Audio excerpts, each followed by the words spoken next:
Good evening, friends. Welcome to Domain Analytics session. So we were looking at legal and law analytics. This is a continuation from the previous week. So we had seen up till now different algorithm-based legal analytics. Today's topic is decision tree, and we'll be seeing classification with decision tree. So let's see. So today's agenda, we are having what is decision tree, how to build it, what is greedy algorithm, how to build the best decision tree, what is attribute selection, and different use cases. So we'll be seeing all this.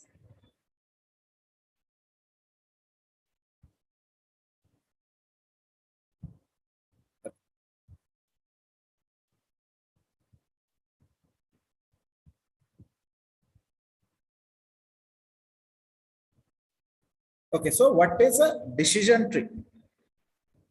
A decision tree is nothing but it has some nodes and some edges.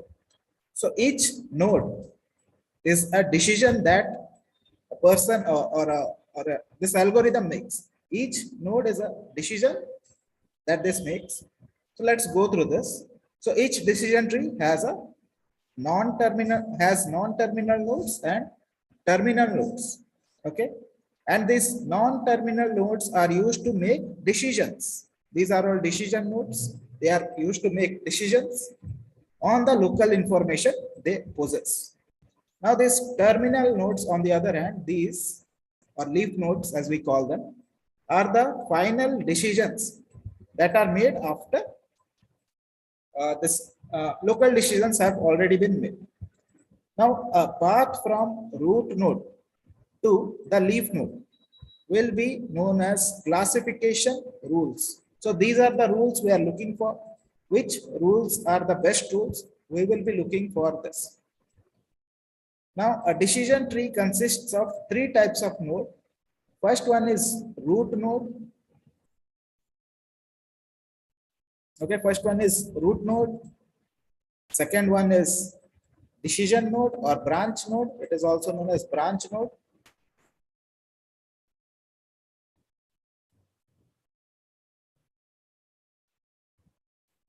And the last one is known as leaf node or terminal node. Here the final decision is shown.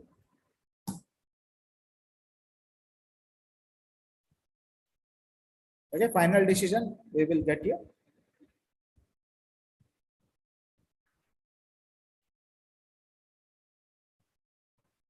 So how do we decide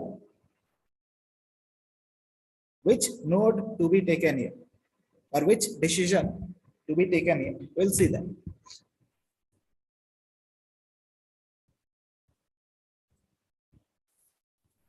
Okay, so this is an example of how a decision tree looks. So this is an example of a child custody case.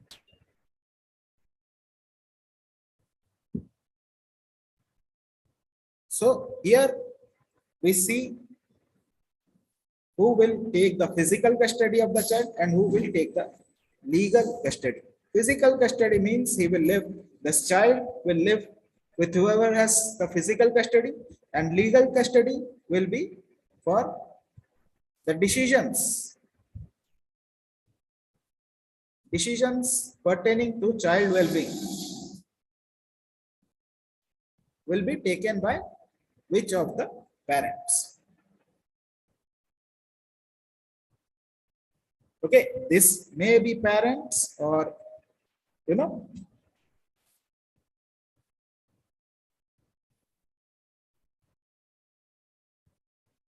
maybe whoever gets the custody of the child. Okay, if someone gets the custody of the child, they will have the power to decide over well-being of this child.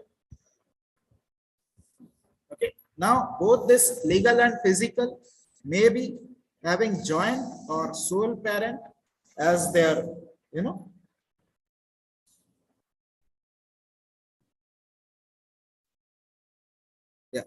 They may be either joint or sole guide of that child, or we can say will be having joint custody or sole custody of child. So this physical, they may also have sole custody, they may also have joint custody. Legal also, they may have sole custody, also legal custody. Okay. If they are having joint custody again, what is the percentage of custody? Also, this can be found out for physical custody. If they are having sole custody, then what visitation schedule will be for the other parent? That also we can do. And also, if we are having physical custody here for one parent, that parent may also be deciding to move away. So after this, what will be the schedule of visitation? That also can be decided. Okay. Now, if we are having 50-50 custody, then they can either go for 1 week with mother, 1 week with father, or 2 to 3 days in which it says 2 days for dad, 2 days for mom, and rotate for 3 days. Or we may also have other kinds of arrangement. Okay.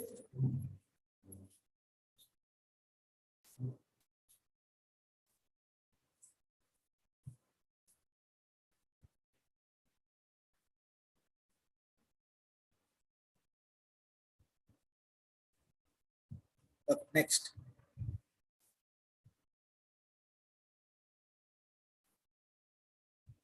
So how do we build this decision tree? Let's learn how this decision tree is built. So first of all, we use the training data to build the model. Okay. So how do we decide which variable to split at a node? So at this node, how will we decide which variable will be used to split the node? And what will be the value of the split? Okay. And we'll also make a decision where to stop or which one will be our terminal node. And we will also have to label this leaf nodes.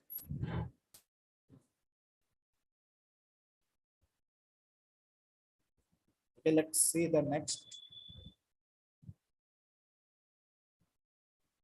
Now this decision tree, they have a greedy approach, meaning these trees are constructed in a top-down manner, divide and conquer manner. At the start of the training, all the training examples are root. Okay, all variables are root. And attributes are categorical if continuous value. They are discretized in advance.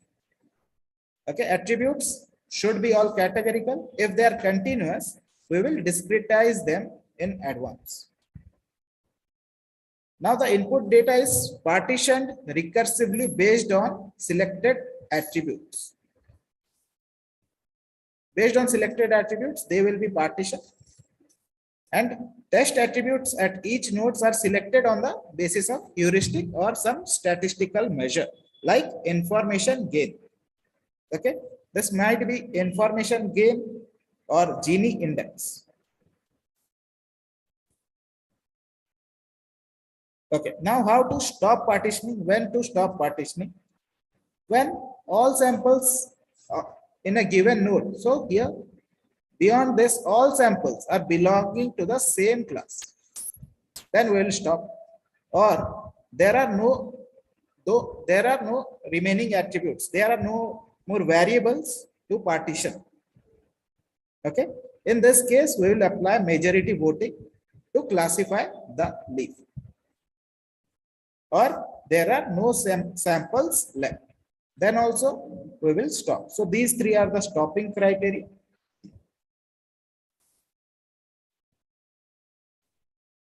Now, what is this entropy and information gain we talked about, on the basis of which we are splitting our nodes. So let us see. So before going here, let us first discuss this. So we want to use attribute that does the best job of splitting up the training data set. And this could be done using entropy or information gain. So what is entropy? Entropy is nothing but it is the measure of disorderness or measure of disorder or impurity.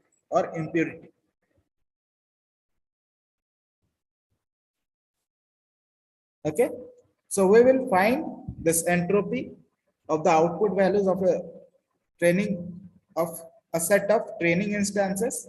If the output value split is 50-50%, we will set impure entropy is 1. If output is 0, we'll set impure entropy as entropy as 0. And if it is 25 to 75%, then we'll set entropy value to 0.811. Okay, like this we are setting. Now, what is this information gain? Information gain is based on the decrease in entropy after splitting of a node. Okay, after splitting of the node, what is the decrease in entropy?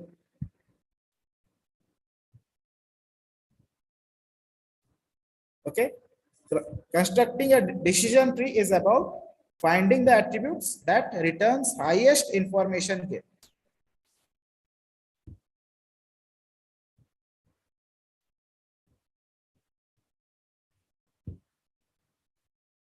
Okay, so let me tell you here about decision tree.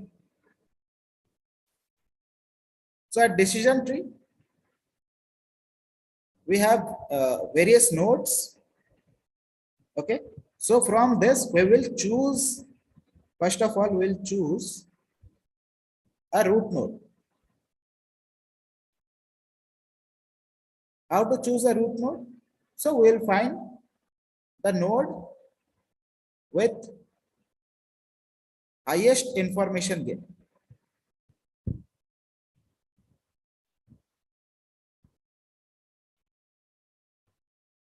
We will choose a node with highest information gain.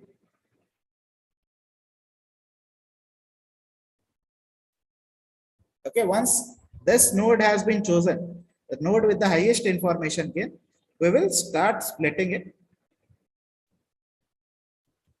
into. So here also, so each node is a decision we need to make.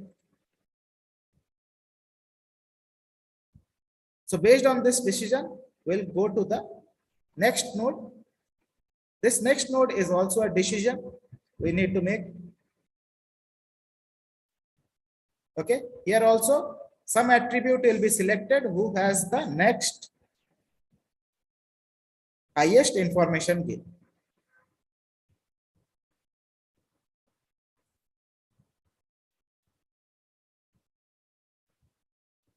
Okay, and this is what the procedure is. It follows until we run out of attributes. We run out of attributes, or we are having same class of attributes we are having. We will stop here. If we run out of attributes, no more attributes we are having, we will also stop there.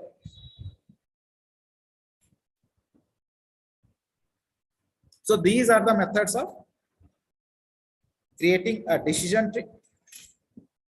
Now here we must remember entropy, which is the measure of disorderness.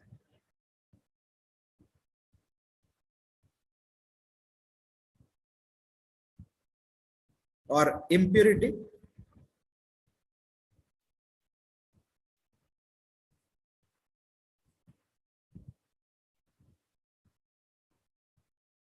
If we are having a 50-50 split, we say entropy is 1.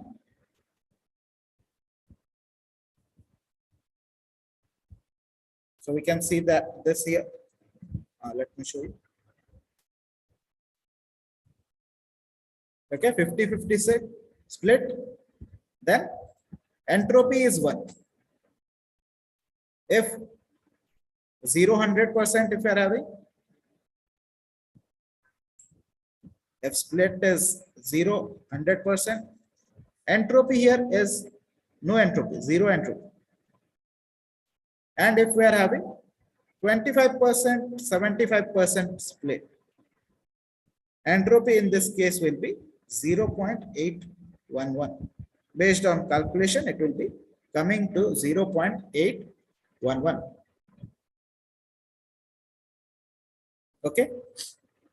Now, we know about this entropy, but how does it affect? Okay. So, we decide upon the nodes using information gain.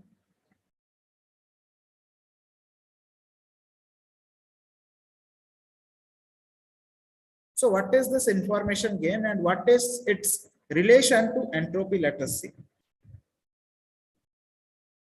Information gain is nothing but entropy before split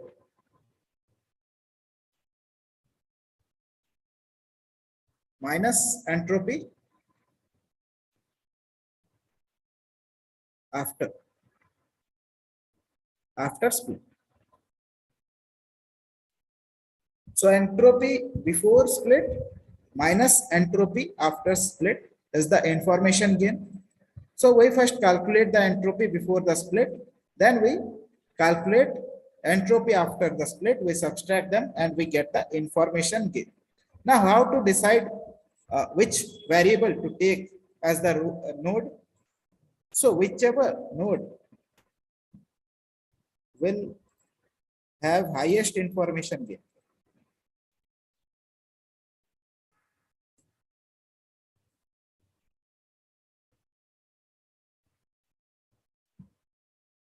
whichever node has the highest information gain will be selected as the node.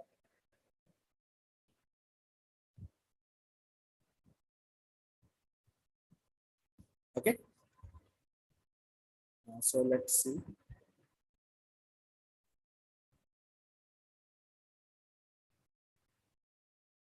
And this process will continue until we get either the nodes all belonging to the same class or no remaining attributes to partition or no samples left to partition or no samples left basically. So constructing a decision tree is all about finding the attributes that have the highest information gain. So how it is calculated, let's say. Okay, we will select the attribute with highest information gain. It means the attribute that results in the most homogeneous branch. Okay, most similar branch. Now let's say Pi is the probability that the attribute arbitrary tuple in D belongs to class C. Okay. Just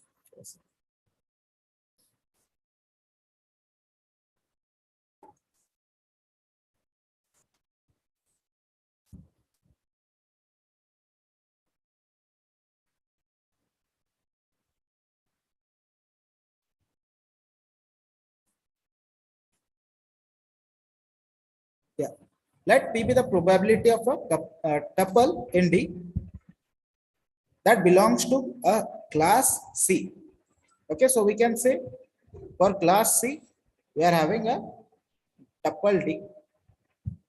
So if we consider information gain of tuple or information in tuple D it will come out to be, or entropy, you can say this is entropy of D will be minus summation of I equals to 1 to M Pi log Pi, log base to Pi. Okay. Similarly, this is entropy before splitting, and this is after. After splitting, we are having info D or entropy D after splitting. We say it is J equals to 1 to V dj by D, mod of dj by mod of D into information gain of D. Okay. And if we try to find the information gain here, info gain will be information before, or this one minus this one, info D minus info after D. Okay, so this is how we calculate information gain for a tuple.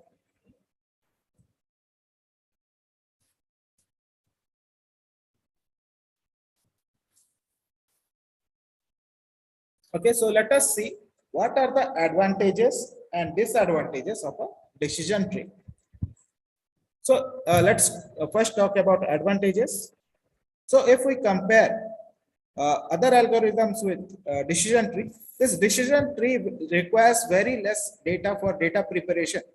Okay, during pre-processing. So as we know, pre-processing stage takes around 70% of the time.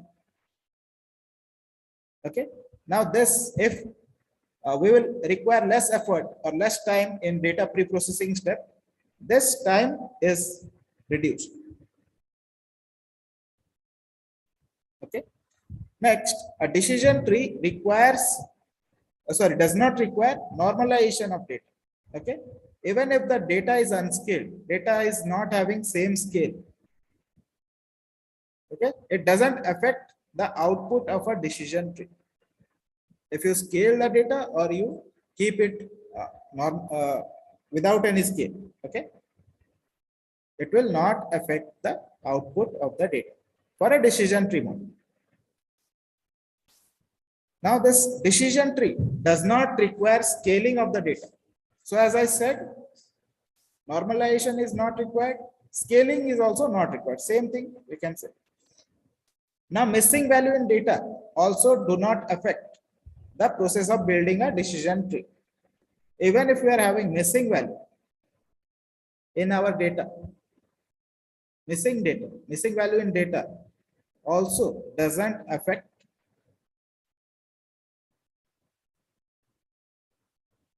our model.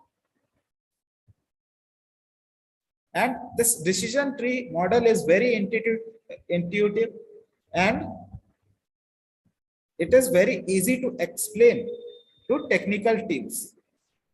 Okay. Now, why is it so easy to explain? Because when we are drawing or we are doing this decision tree algorithm, we can visually see which node, okay, which variable it is splitting. Okay, we can get this, which node we are splitting, what is the information gain, all the details can be seen in this decision tree diagram visualization. Okay, so it is very easy. If you just show this this flow chart, you can say this decision tree diagram, you will be easily able to explain the technical teams or anyone for that matter. Now, what are the various disadvantages of decision tree? So let us look at some of the disadvantages. So disadvantages can be a small change in the data. If our data changes, small change in data can change the entire structure of the decision tree. And this causes instability in the decision tree. Okay.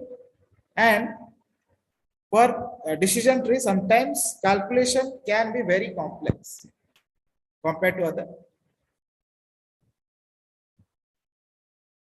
Decision tree often involves higher time to train a model. Okay, training time is higher. Pre-processing and all, it is taking less time, but training time is higher.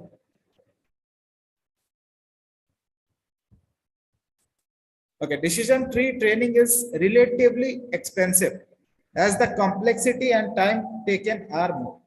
Okay, decision tree are very complex models. So it takes more time to train. Also, it is, if you say computationally, it is more expensive also.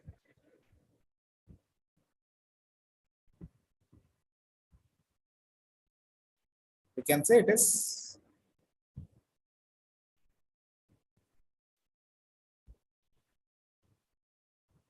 computational more expensive. Okay, because of this model, this property, decision tree are having high complexity. Because of this, also we are having another problem here, overfitting.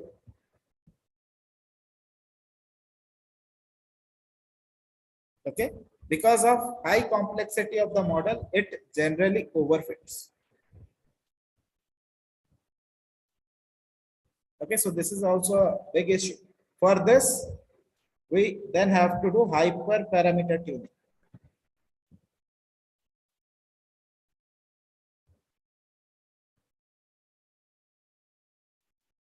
And also, decision tree algorithm is inadequate for regression and for predicting continuous value. So if we want to work on regression model, you need to discretize the output. Discretize the output, then only we will be able to provide proper results.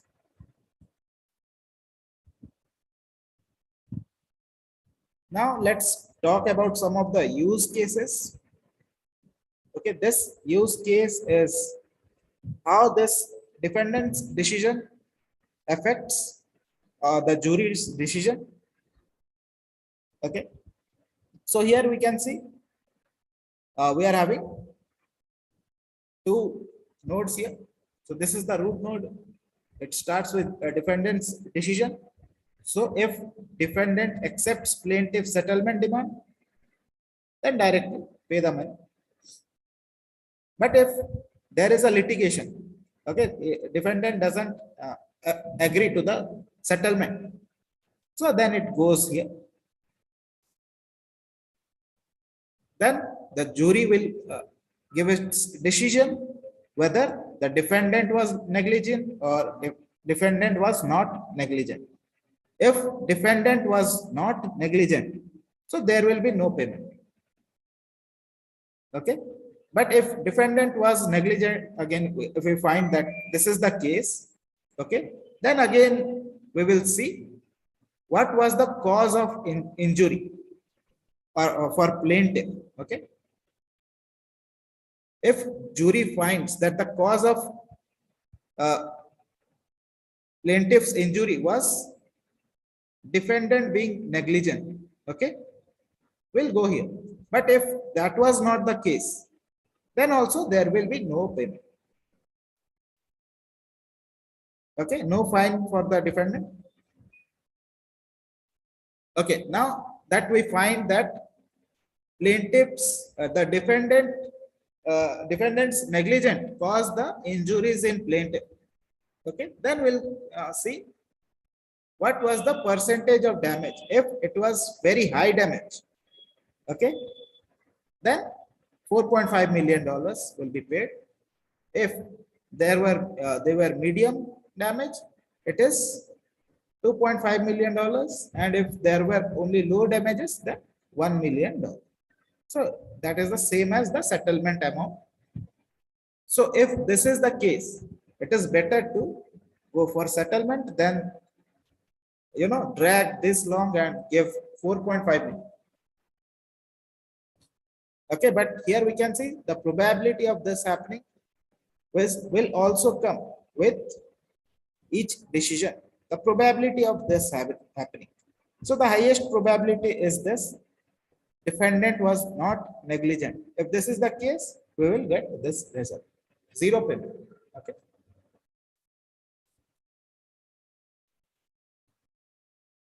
So we'll see another use case. This is also somewhat like the first one. It is a personal injury use case. Okay.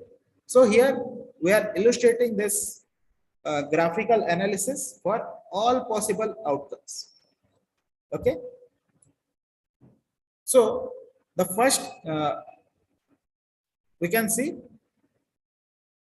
plaintiff versus defendant. Okay. Legal expenses to date is this much. Projected legal expense to trial is this much. Okay.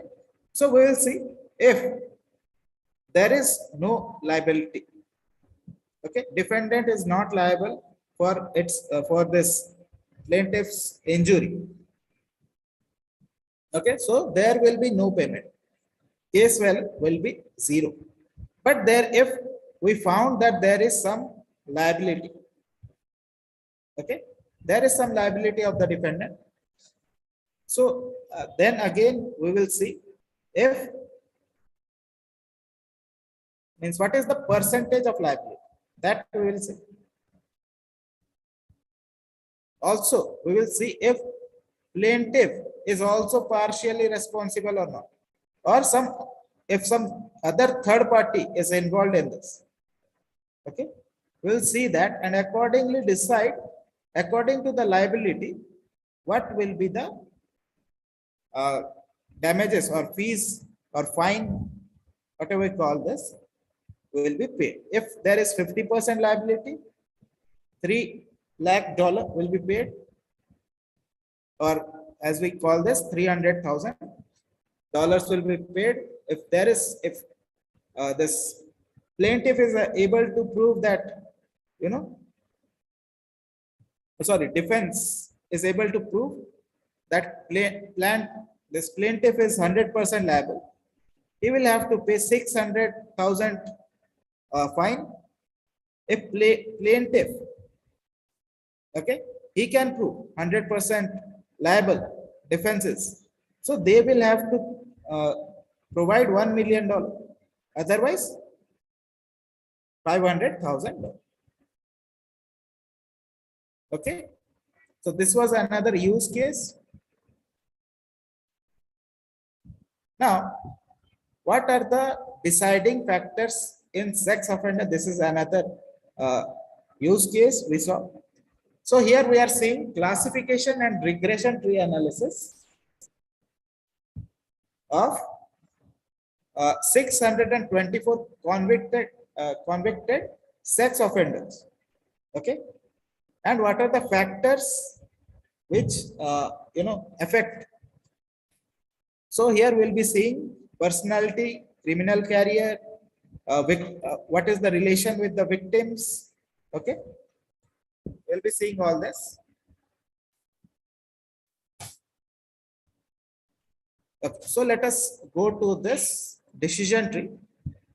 So confession during police interrogation, we see 42.8% they did not confess, and others who confessed, out of those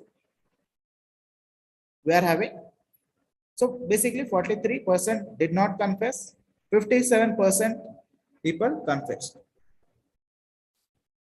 Okay, so from this we are seeing who are specialist or who are versatile. Out of this specialist, 48.4% they did not confess, and here of the few versatile ones, 31.6% or 32% we can say they confessed. Sorry, did not confess, not confessed. This red one is did not confess. Okay. Then we here, if they are specialist, we see what is the age of the offender. So is it below 40 years or above 40 years? Now below 40 years, we saw that 57.6% of them have, or 58% of them have confessed, sorry, did not confess, and 42% people have confessed. Okay. And these people did not confess. This is for greater than 40 years or 40.5 years. We see that more percentage of the people confessed here and very less did not confess. Okay, so from here, we then measure according to the behavior or personality, you can say. Personality. So we see here introverted. From the introverted ones, 62% people did not confess. Okay. And extroverted, we see 53% did not confess. But if we see above 40 years of age, who are introverted, 59 of them confessed, and who are extroverted, 68% of them confessed. So by this, we can see, we can make or we can form rules. Okay. So the people who are confessing in police interrogation are more of the age 40 years and above and are extroverted. So this is a classification rule we can see. Having the highest percentage or highest information gain, we can say.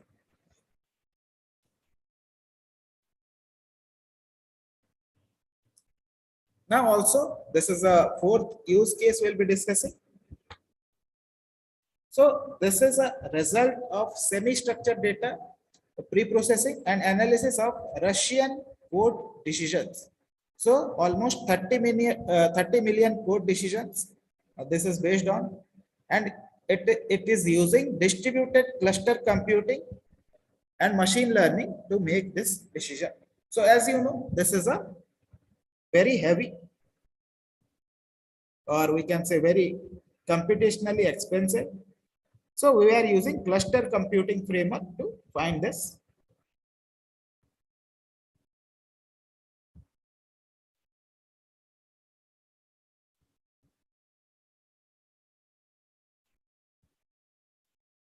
So first column we are taking is year.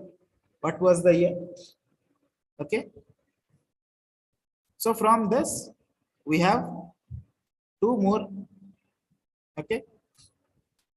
If year is less than 11.5, maybe it is sentence year.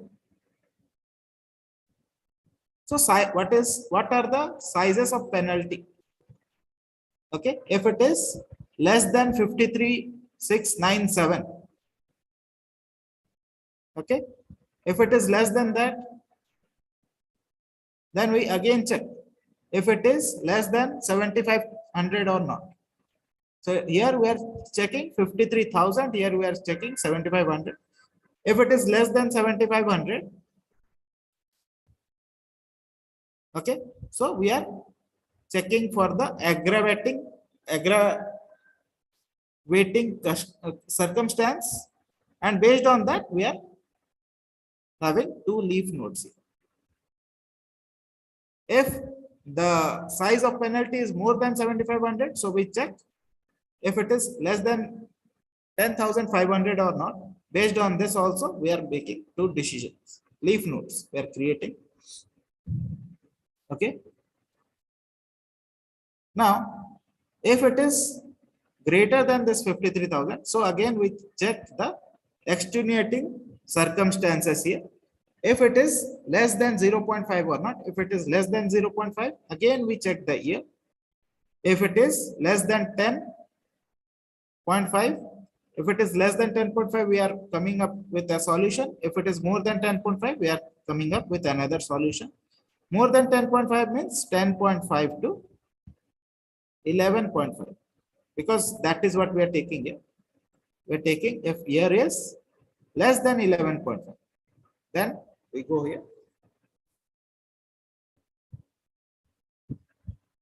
Okay, so now based on the size of penalty, again we are given another two leaf notes. These are all for year is less than 11.5. It is if it is more. Okay, so we again check for relapse. Okay, if there is relapse, we check for again extenuating circumstances. Based on this, we check for aggravating circumstances. Based on this, we again make two decisions. If this is not true, it is greater than 0.5, then we again check for the size of penalty. Based on this, we are again making two more decisions. Now, if this relapse is greater than 0.5, again we check for admission of guilt. So its value, if it is less than 0.5, we again check for size of penalty. Based on that, we are making two more decisions.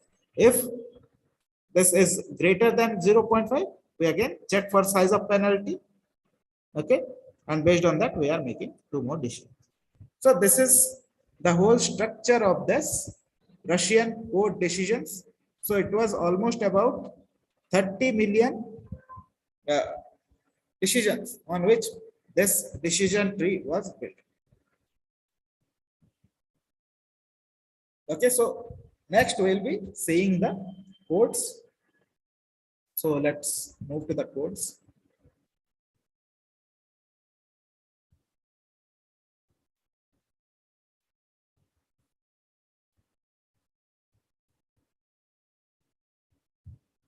Okay, so let us see the codes.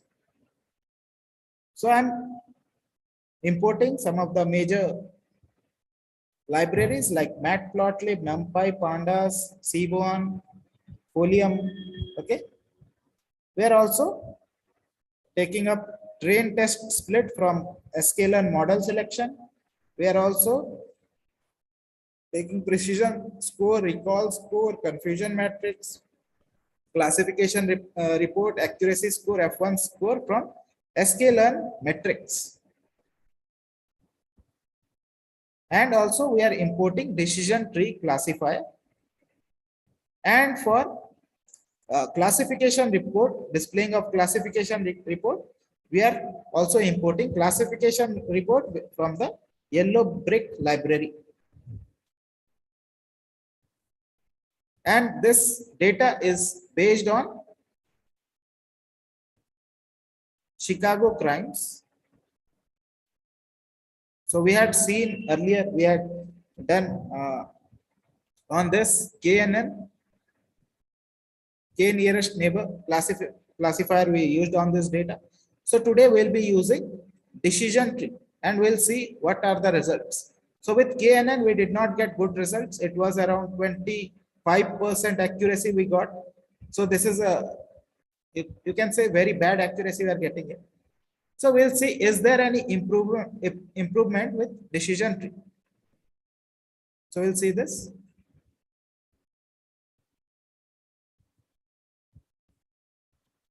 So Chicago crimes, we are taking from 2001 to 2017.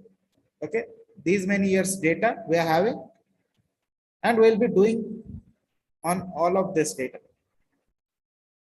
So I'm loading this. I have loaded this here, and the data looks something like this.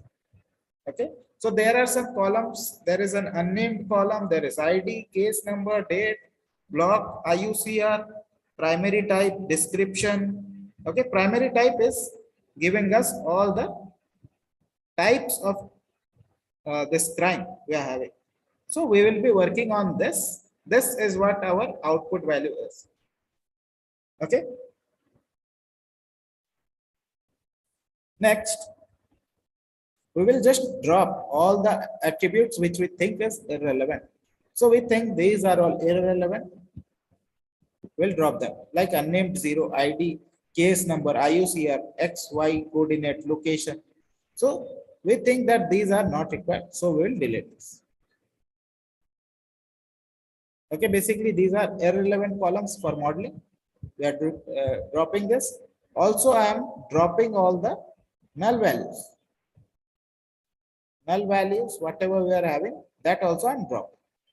Also, I'm dropping all the duplicate values. Okay, if there is any duplicate present, it will also be dropped.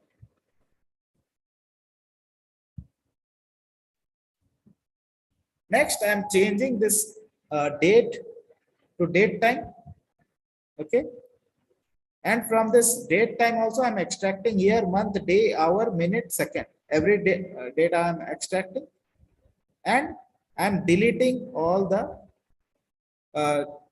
you can say columns related to date.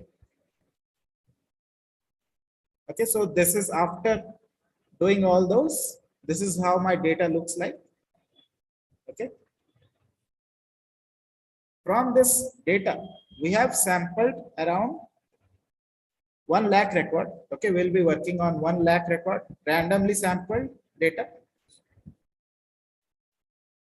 So again, this, I told you primary type will be our output. So we are just seeing what are the different primary types we are having.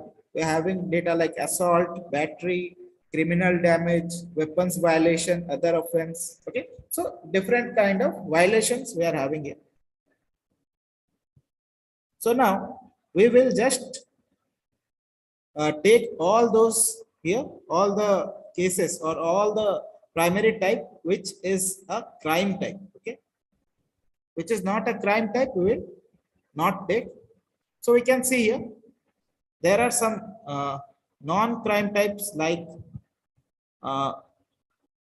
we can say non-crime, okay, obscenity,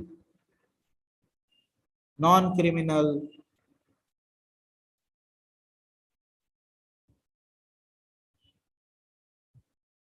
concealed carry license violation,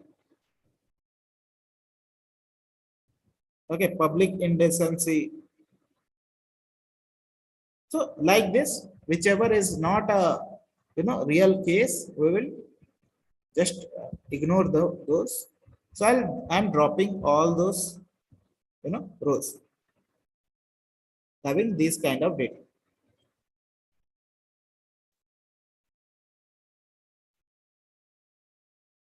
Next, we can say discretizing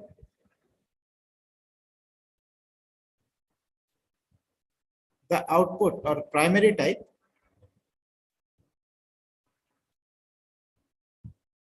We are discretizing, it is already a discrete, but we are further discretizing it to, or we can say we are clustering them into similar kind of crimes. Okay, like you can see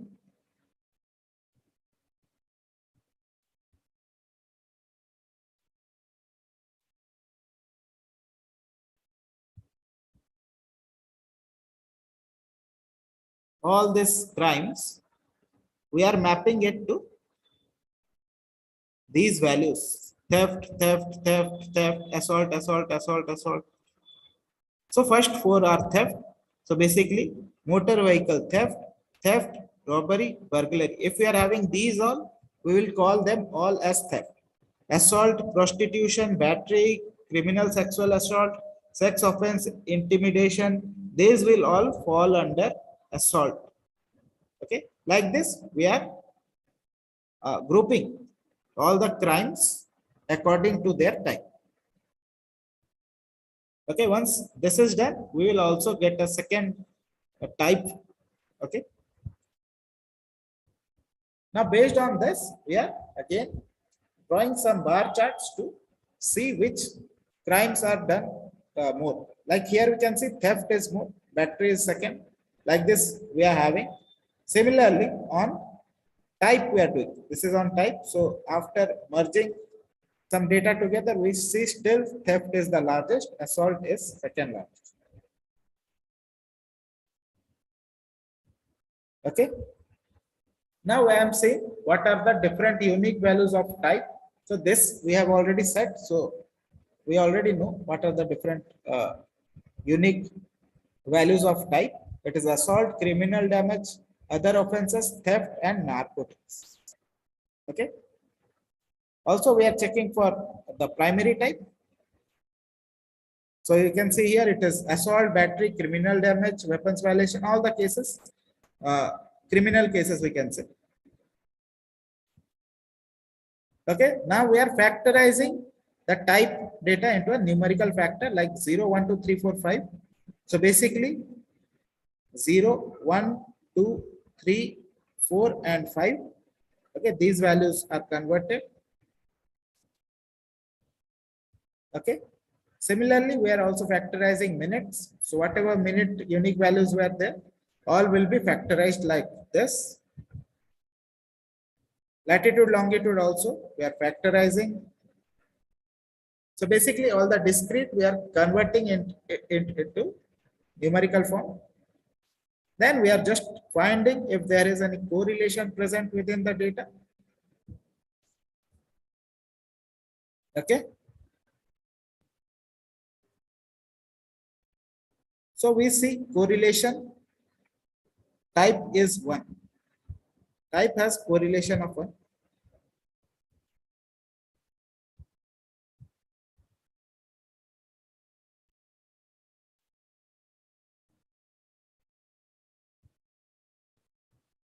Okay, so we are choosing target as type. So whichever data is highly correlated with all the columns will be taken as the output. So we are taking this. Okay, based on this, again we are doing test train split. So test size is 20% of the data, train size is 80% of the data, and we are setting also random state so that the split is not randomly decided. Once this is done, we are again converting this into feature and targets. Okay.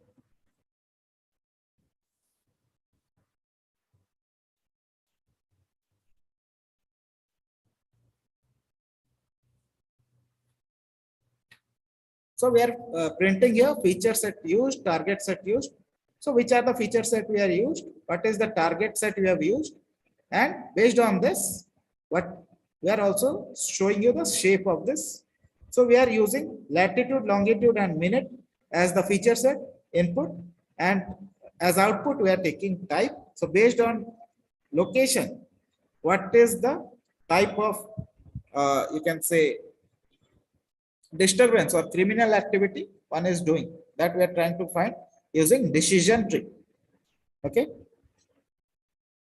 So here I am calling for the we have initialized the decision tree here. Initialize the function decision tree. Initialize. And from sklearn, we are finding the decision tree classifier. Okay. Based on this, x1 and x2 are the train and test data. Okay. Train test data x. So once this training is done, we are predicting on the y. Okay. And we are storing it in result. Then this result we are, or this predicted value, we are comparing with the actual value to get our accuracy score and different scores. Okay, all the scores we are trying to find like accuracy, recall, precision, F1 score, confusion matrix, all we are trying to calculate. So we can see accuracy is 29%. So for KNN it was 25% something. For this we are getting a better value, but still it is not that good. Okay, 25 to 29% is not that good. So this is also we can say is not such a good model. So accuracy is 29, recall is also 29, precision is also coming 29, F1 score is also 20. So this we are not getting that much good result. So there is one more thing we can do. We can try to do hyperparameter tuning to see if we can, this make a do some tuning, and if we can get some better results. So we are tuning the model using max depth 10 and minimum sample length 10. Okay. So we are deciding here some parameters, we are setting value for those, like max depth I'm taking, we'll be going up to 10, we can say nodes deep, like this. This is one, like this, up to 10 nodes deep will be going, and minimum samples of leaf will be 10. So minimum 10 leaf we will get. We can get more than that, but minimum will be 10. Now on this, again on this initialization, where we are taking criteria entropy, means information gain will be calculated. On this, on the basis of this, again we are calculating. And here we can find that it comes to be around 40%. So you can see there is a huge increase in our accuracy, 40% from 27% to 40%. So we are having a huge increase in accuracy. So here we are only considering location. If we consider other factors as well, maybe we'll get a better accuracy. Okay, so we will again try this with another model, okay, which will be seen at a later stage. This will be from neural network. We'll try to work it out with neural networks, and we'll see if we can get better accuracy on it. So yes, friends, we'll be stopping here.